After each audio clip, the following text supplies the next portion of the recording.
Hello beautiful people. I hope you're doing well. Welcome to my channel. I'm Arkadeepta. This is the verse maker and let's get started.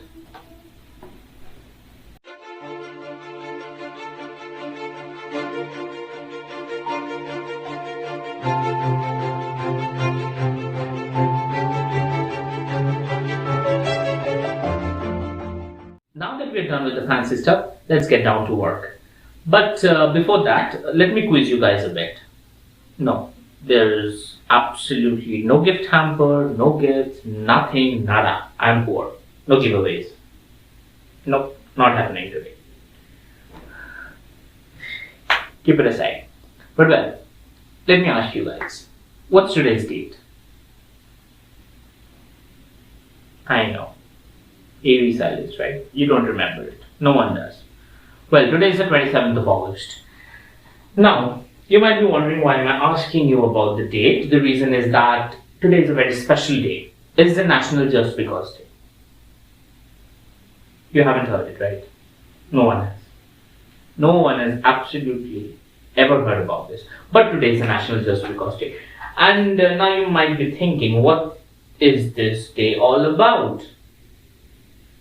Simple. It's very, very simple. It's the National Just Because Day and it exists just because it can. Now you might be thinking, what is this? Well, this day is basically celebrated so that people can do things just because they want to. I mean, not because they need it, because they want it. All of us, each and every day, we follow timetables and schedules and have routines to follow, have duties to perform, but well, not today. This particular day was invented so that people could actually sit down and do things that they liked. And well, I'm doing this video just because I want to.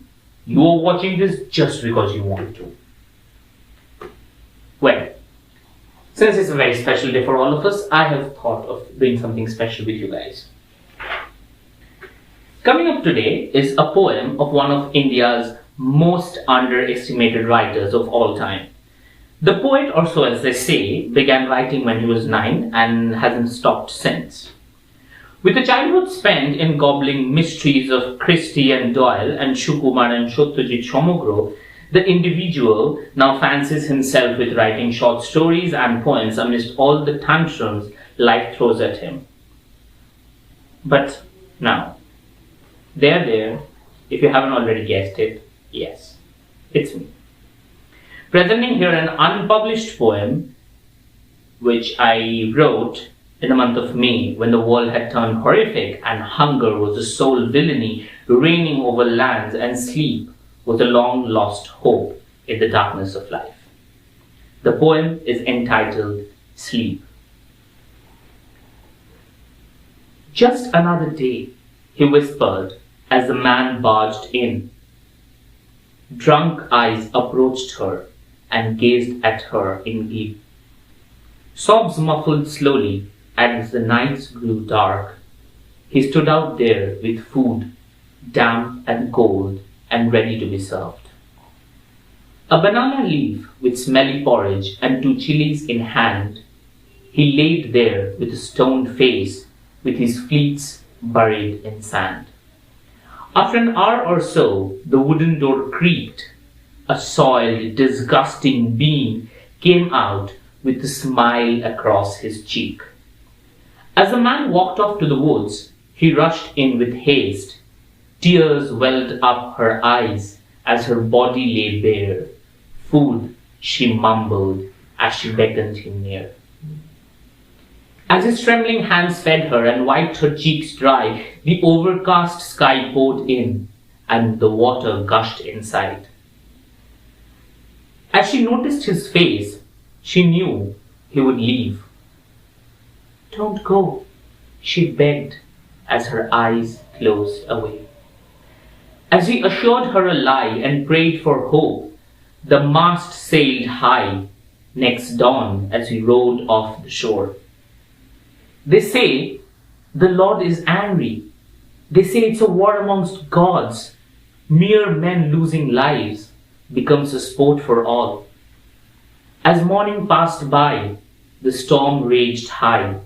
She wished him to return. She wanted him alive. But away in the waters he could hear his knell. Hunger struck him on his body as Zeus struck him dead. As the body dropped lifeless into the tumultuous sea, the waves crushed his body like a boot stomping a flea. The black creaking boat that had passed down the line shattered into a million pieces by the order of the divine. And as the bourgeois sipped coffee and enjoyed the fries, the men in the ocean struggled with torn nets with Azrael's blade in the skies. So as the night passed by and the sun rose up, the sea turned as stained as a rich man's tub. The rain was now over and the water was gone, yet he never returned like he swore at the stroke of the dawn. And so, once again, behind the facade of glory, the whole world failed as a tap on the door sufficed her hunger for food and his ecstasy, her eternal sleep of death. Thank you guys, that's been my time. Bye bye.